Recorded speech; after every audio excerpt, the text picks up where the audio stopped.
Friend, good morning. देखिए बेटा, आज अपन एक इलेक्ट्रिसिटी का एक नया टॉपिक पढ़ेंगे जिसका नाम है ट्रांसफार्मर। ठीक है। तो ट्रांसफार्मर इसको अपन परिणामित्र बोलते हैं। तो सबसे पहले देखो, क्वेश्चन ये आता है कि ट्रांसफार्मर की आवश्यकता अपन को पड़ती क्यों है। देखिए बेटा, आप जानते हैं कि जो इलेक्ट्रिसिटी पैदा होती है, जो एसी इलेक्ट्रिसिटी पैदा होती है, वो 11 केवी में जनरल नुस्खा या जनरेट होती है। ठीक है।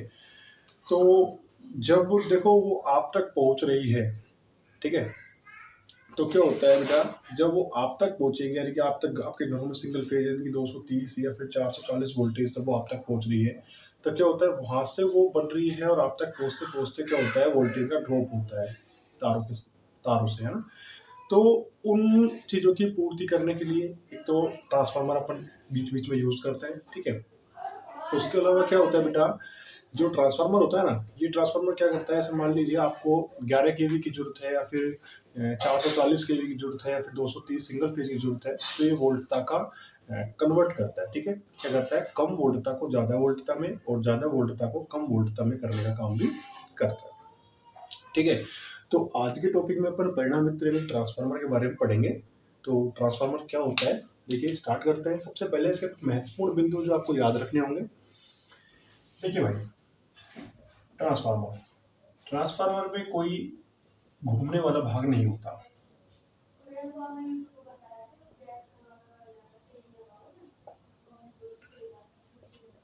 घूमने वाला भाग नहीं होता है। पहला पॉइंट, ट्रांसफार्मर में कभी कोई घूमने वाला भाग नहीं होता है। ट्रांसफार्मर में कोई घूमने वाला भाग नहीं होता है, तो कह सकते हैं इसके अंदर यांत्रिक हानि भी नहीं होती। ठीक है। दूसरा पॉइंट, इसके अलावा अपन अगला पॉइंट याद रखेंगे, जो ट्रांसफार्मर होता है ये स्थिर फ्रीक्वेंसी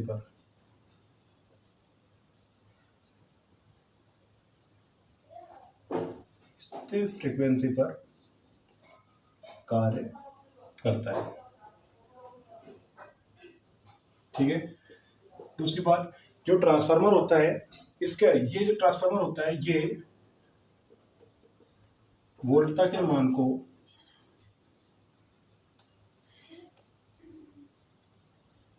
मान को कम या ज्यादा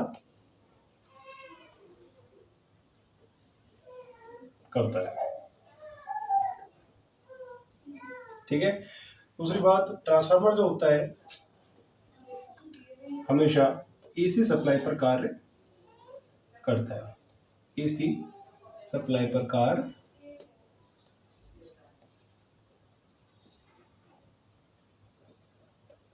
करता है, डीसी पर नहीं करता। ठीक है। ये ध्यान रखेंगे आप। सबसे पहली बात, ट्रांसफार्मर के अंदर कोई घूमने वाला भाग नहीं होता है। दूसरा, ट्रांसफार्मर के अंदर यांत्रिक हानि नहीं होती है। तीसरा, ट्रांसफार्मर स्थिर फ्रीक्वेंसी पर कार्य करता है। चौथा, ट्रांसफार्मर वोल्टता के मान को कम या ज्यादा करता है। इसके अलावा ट्रांसफार्मर एसी सप्लाई पर कार्य करता है, डीसी सप्लाई पर कार्य नहीं करता। इसके अलावा देखिए बेटा, ट्रांसफार्मर है ना, इसके अंदर ये एक कोर होती है।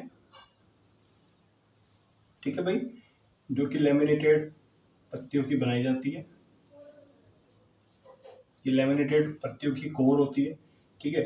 इसके एक एक सिरे पर प्राइमरी वाइंडिंग और एक सिरे पर सेकेंडरी वाइंडिंग लगी हुई होती है। ठीक है। इसको बोलते हैं कोर। ठीक है। ये पतली कोर होती है। ठीक है। इसको बोलते हैं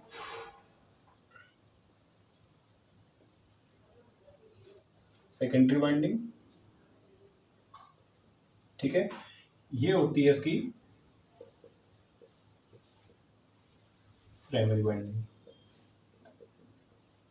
ठीक है भाई, ध्यान रखेंगे, ये प्राइमरी वाइंडिंग होती है और ये इसकी सेकेंडरी वाइंडिंग होती है। ठीक है। देखिए, ये जो प्राइमरी वाइंडिंग है, इस पर सप्लाई स्रोत लगाया जाता है। सप्लाई स्रोत यानी कि जो इनपुट होता है ना, ये हमेशा प्राइमरी साइड पे लगाया जाएगा, और जो आउटपुट होता है ये वाइंडिंग, यानी कि आउटपुट साइड या फिर लोड साइड। ठीक है भाई, आउटपुट साइड या फिर लोड साइड आपकी सेकेंडरी वाइंडिंग होती है। ठीक है, दूसरा देखिए, ये जो ट्रांसफार्मर है ना, ये दो काम करता है। एक को बोलेंगे अपन स्टेप अप ट्रांसफार्मर। ठीक है, ये स्टेप अप ट्रांसफार्मर क्या करता है, वोल्टेज के मान को बढ़ाता है, वोल्टता के मान को बढ़ाता है।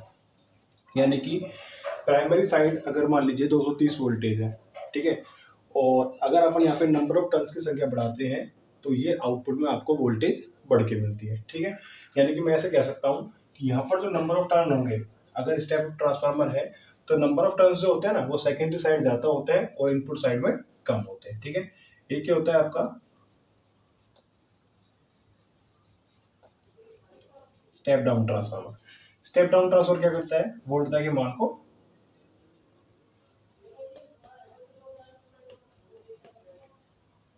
वोल्टता के मान को कम करता है। ठीक है, step down transformer. Step down transformer मतलब यानी कि प्राइमरी साइड में वोल्टता का मान ज्यादा है और सेकेंडरी साइड में वोल्टता के मान को कम करना है, तो आपको सेकेंडरी साइड में नंबर ऑफ टर्न्स की संख्या कम करनी होती है, यानी कि जो घुमाव होते हैं, जो फेरे होते हैं, सेकेंडरी साइड में कम होते हैं। ठीक है, इस प्रकार से अपन क्या करते हैं, ट्रांसफार्मर को बांटते हैं भाई वोल्टता के आधार पर, स्टेप अप स्टेप डाउन। तो देखिए, अगर ट्रांसफार्मर के सिद्धांत की बात करूं मैं,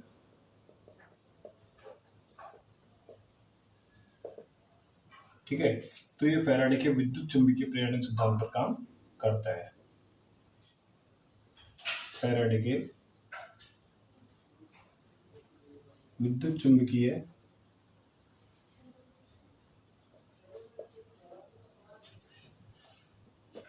प्रेरण के सिद्धांत पर कार्य करता है।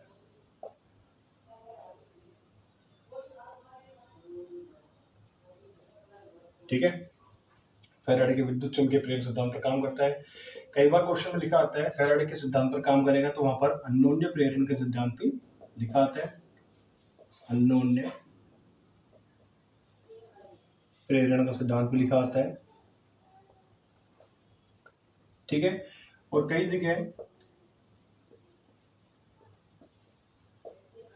सह प्रेरण के सिद्धांत भी लिखा आता है। ठीक है, अन्योन्य प्रेरण जो होता है ना, इसको म्यूचुअल इंडक्शन भी बोलते हैं इंग्लिश में, म्यूचुअल इंडक्शन भी बोलते हैं। ठीक है भाई, और कई जगह पारस्परिक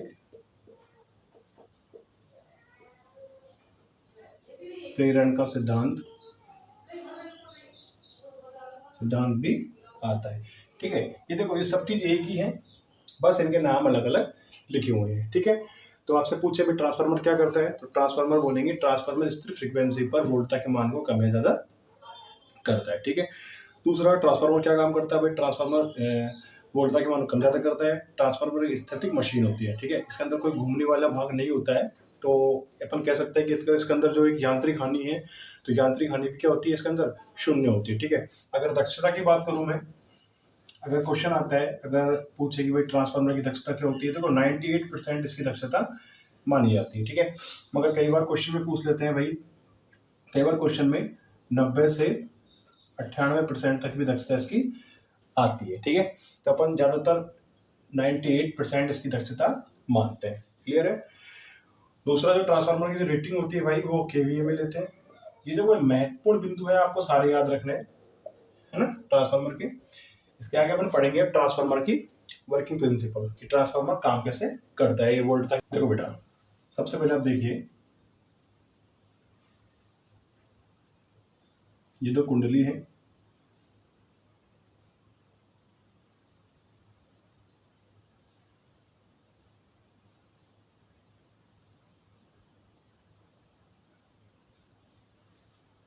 ठीक है, एक इसको बोलते हैं प्राइमरी साइड, इसको बोलते हैं सेकेंडरी, यानी कि द्वितीयक। यहाँ पर हमेशा लोड लगता है।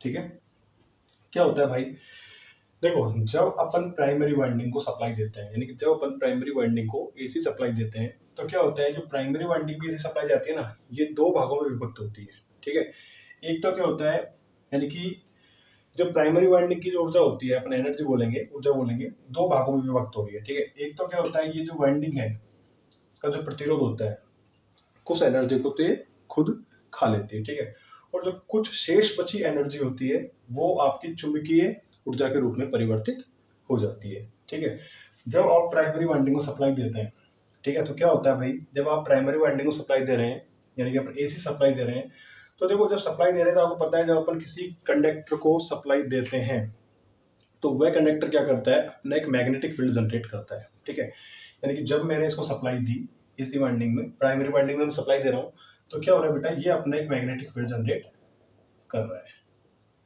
ठीक है, आप जानते हैं ये अपना क्या करेगा, एक मैग्नेटिक फील्ड जनरेट करता है। ठीक है, कुछ मैग्नेटिक फील्ड इसका ऐसा भी होगा जो मतलब कहीं इधर की तरफ भी चला जाता है, कुछ इधर की तरफ भी चला जाता है। ठीक है, तो होता क्या है भाई, जब अपन प्राइमरी वाइंडिंग को सप्लाई देते हैं, ठीक है, तो इस वाइंडिंग ने क्या किया, अपना एक मैग्नेटिक फील्ड जनरेट किया। ठीक है, और फैराडे के नियम के अनुसार क्या होता है, जब किसी कंडक्टर को किसी मैग्नेटिक फील्ड में रखा जाता है, जब किसी कंडक्टर को किसी मैग्नेटिक फील्ड में रखा जाएगा, किसी करंट कैरी कंडक्टर में जिसमें करंट जा रही हो, और उसका एक मैग्नेटिक फील्ड जनरेट होगा।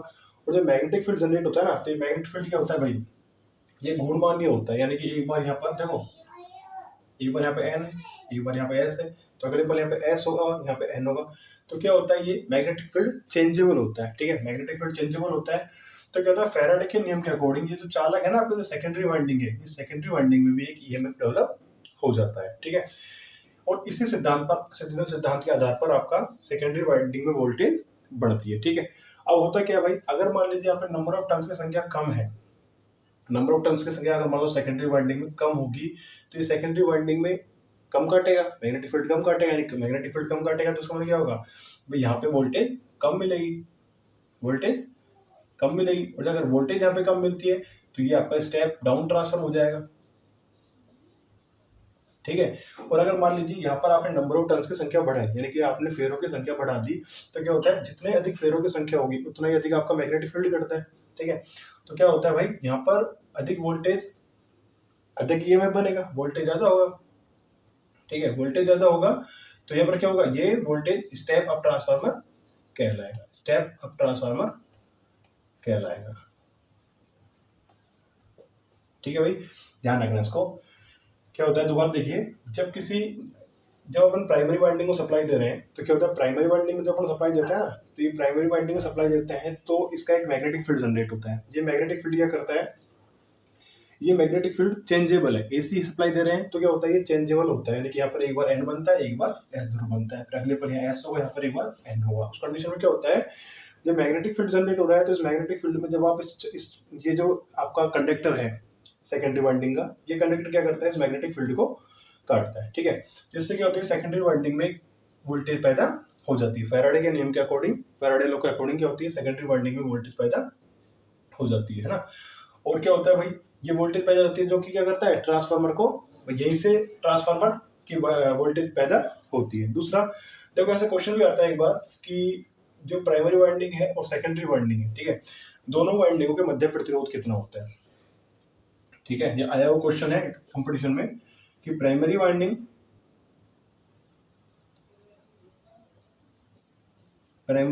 व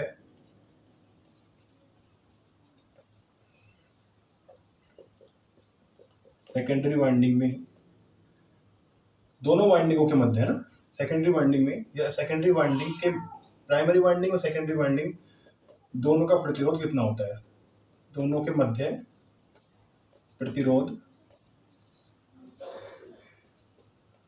कितना होता है। ठीक है, तो इसका आंसर आता है बेटा अनंत। ठीक है, क्योंकि दोनों वाइंडिंग जो है ना, ये एक दूसरे से कनेक्टेड नहीं है, अलग अलग होती है, तो दोनों वाइंडिंग क्या है, एक दूसरे के बीच में प्रतिरोध कितना होता है, इनका अनंत प्रतिरोध होता है। ये आया हुआ क्वेश्चन है, ये आप इसको ध्यान रखेंगे। ठीक है, दूसरा, देखिए ये जो मैग्नेटिक फील्ड है ना, ये क्या होती है, कई बार इधर उधर फैल जाती है, ठीक है। तो इधर उधर फैल जाती है, तो इसलिए अपन क्या करते हैं, कोर का इस्तेमाल करते हैं, जो कुछ इस प्रकार से होती है। अभी आपको दिखाता हूं आगे।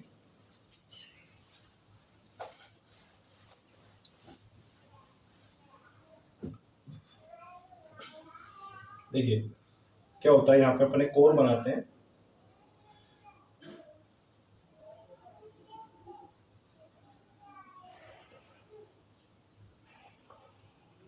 ठीक है। कोर लगाने का कारण क्या था, ये जो कोर है ना, ये मैग्नेटिक फील्ड को एक तरीके से रास्ता देती है। जो मैग्नेटिक फील्ड जो बन रही है प्राइमरी वाइंडिंग में, ये इधर उधर नहीं बहती, ये क्या करती है, इस कोर से में कंप्लीट होती है और इधर ही चारों तरफ इसके घूमती रहती है, ठीक है।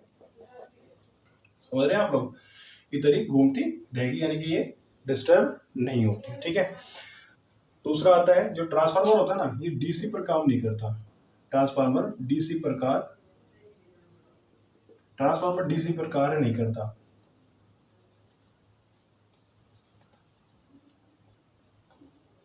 ठीक है भाई। अब आपसे कोई पूछे कि ट्रांसफार्मर जो होता है ना, वो डीसी सप्लाई पर कार्य क्यों नहीं करता है, तो आप इसका आंसर देंगे कि भाई ट्रांसफार्मर जो होता है ना, वो हमेशा एसी पर काम करेगा, डीसी पर नहीं करेगा। क्यों? क्योंकि जो डीसी है ना, ये ट्रांसफार्मर के अंदर इंडक्टिव रिएक्टेंस का गुण होता है कॉइल के अंदर, ठीक है। जब इंडक्टिव रिएक्टेंस यानी कि एक्सएल बराबर 2 पाई एफ एल, यानी कि जब डीसी में फ्रीक्वेंसी का मान क्या होता है भाई, शून्य होता है। जब फ्रीक्वेंसी का मान शून्य होता है, तो इसका पूरा मान क्या हो गया, शून्य, ठीक है। इस कंडीशन में क्या हुआ, जब इंडक्टिव रिएक्टेंस का मान शून्य हो गया, तो इसका जब ये प्रतिरोध है ना, प्रतिरोध होता है इसी के अंदर ही, तो ये प्रतिरोध का मान जब शून्य हो जाता है, तो इस कंडीशन में बहुत अधिक धारा बहती है, ठीक है, अधिक करंट लेता है, और आपका ट्रांसफार्मर क्या होता है, ये जल भी सकता है, फिर जल ही जाता है, ठीक है। और कई बार ये भी क्वेश्चन आता है कि जब ट्रांसफार्मर में अपन डीसी सप्लाई दे देते हैं, तो उसकी प्राइमरी साइड जलती है या फिर सेकेंडरी साइड जलती है। तो आप ध्यान रखेंगे हमेशा कि जो ट्रांसफार्मर होता है ना, उसकी प्राइमरी साइड हमेशा जलती है, सेकेंडरी साइड नहीं जलती है, ठीक है। ये इंपॉर्टेंट पॉइंट है इसका, ये भी आप ध्यान दीजिएगा। स्टेप डाउन ट्रांसफार्मर होता है ना, इसका वोल्टेज का मान यहाँ पे घटता है और करंट का मान बढ़ता है, ठीक है। और स्टेप अप ट्रांसफार्मर की बात करूंगा मैं, तो स्टेप अप ट्रांसफार्मर में वोल्टेज का मान बढ़ता है और यहाँ पे करंट का मान घटता है, ठीक है। ये दोनों पॉइंट को याद रखेंगे अपन, ये याद रखने वाली बातें हैं। दूसरा, इसके अंदर पावर हमेशा नो चेंजेस होती है, पावर नो चेंज, साथ में फ्रीक्वेंसी भी नो चेंज होती है, ठीक है। ये दोनों ध्यान रखने वाली चीजें हैं, ठीक है। तो अपन नेक्स्ट वीडियो में बेटा ट्रांसफार्मर के बारे में पढ़ेंगे, आगे ट्रांसफार्मर की संरचना पढ़ेंगे और ट्रांसफार्मर के भागों का वर्णन करेंगे। आई होप आप आज के लेक्चर अच्छे समझ पाए होंगे। धन्यवाद।